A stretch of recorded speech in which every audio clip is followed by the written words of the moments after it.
गांव की सफाई कहानी पड़ोस की भाभी मस्त माल। बात उन दिनों की है जब मैं गांव में रहता था।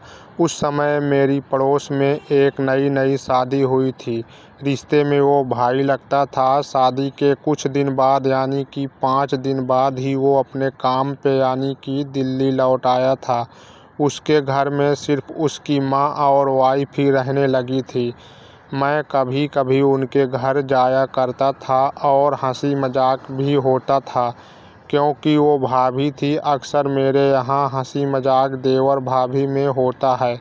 एक दिन जब मैं उनके घर गया, गर्मी का दिन था, वो अकेले ही घर पे थी। उसकी सास अपने मायके गई हुई थी एक दिन के लिए। पहले मैं आपको भाभी के बारे में बता दूं। भाभी करीब 21 साल की थीं। रंग गेहुआ, चेहरा गोल, टाइट संतरे गोल पहाड़, और जब वो साड़ी पहनती तो नाभि के नीचे साड़ी बांधती थी। उनका गोल गोल पेट पे नाभि एकदम सुराही की तरह पेट लगता था। लाल लाल ओंठ, कसा हुआ बदन, बहुत ही सेक्सी लगती थी। जब मैं उनके घर गया तो वो कुछ काम कर रही थी और मैं वहीं चारपाई पे बैठ गया। वो अपना काम ख़त्म करके वो कमरे में चली गई और मुझे भी बोली, अंदर ही आ जाओ, बाहर बरामदे में बहुत धूल उड़ रही है। मैं भी अंदर चला गया और वहीं बैठ गया। हम दोनों में बातचीत होने लगी। वो बोल रही थी कि मैं आपकी शादी अपने ही मायके में करवाऊंगी। एक बड़ी ही खूबसूरत लड़की है, मेरी चचेरी बहन लगती है। मुझे भी आनंद आ रहा था क्योंकि किसी भी कुंवारों को शादी के बारे में बात करते अच्छा लगता है। फिर वो काफ़ी देर इधर उधर की बात करने के बाद मैं जाने ही वाला था कि वो कमरे के दरवाजे पे ही बैठ गई। उनका आंचल सरका हुआ था। ब्लाउज टाइट होने की वजह से उनके संतरे ऊपर से निकलने की कोशिश कर रहे थे। ये सब देख के मेरा सिर खड़ा हो गया। मैं थोड़ा शर्मा भी रहा था क्योंकि अगर वो देख लेगी तो कैसा लगेगा, क्योंकि मेरे सिर का उभार पता चल रहा था। मैं जैसे ही दरवाजे से निकलने की कोशिश किया, मैंने कहा, भाभी थोड़ा पैर हटाना। वो थोड़ा और भी चौड़ी होकर बैठ गई। मैंने फिर उनको कहा। वो मुस्कुरा रही थी पर हटाई नहीं।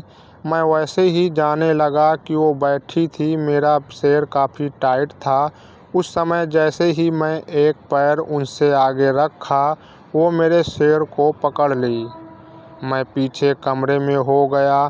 फिर वो हंसने लगी। मुझे अच्छा तो लगा पर मैं बहाना बनाने लगा, मुझे जाना है, प्लीज़ हटो ना।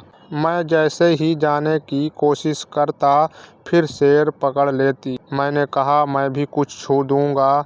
वो बोली, क्या छूओगे बताओ, और फिर उसने सिर को छू दी।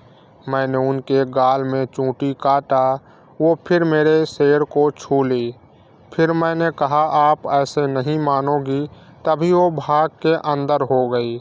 मैं उनके संतरे को पकड़ने की कोशिश कर रहा था पर वो इससे बचने की कोशिश कर रही थी। मैंने उनको पीछे से पकड़ के दोनों संतरों को अपने हाथ में ले लिया।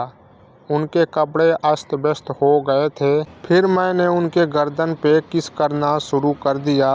मैंने कहा, भाभी क्या मुझे दोगी? वो बोली, हाँ, किसी को बोलना नहीं इसके बारे में। मैंने कहा, नहीं नहीं, ये कोई बोलने की बात है। फिर वो कमरे से बाहर आई और इधर उधर देखी, सड़क के तरफ और बाहर। शायद वो यह देख रही थी कोई बाहर है तो नहीं। बाहर लू चल रही थी और हवाओं की आवाज़ आ रही थी। सारे लोग अपने अपने घरों में थे।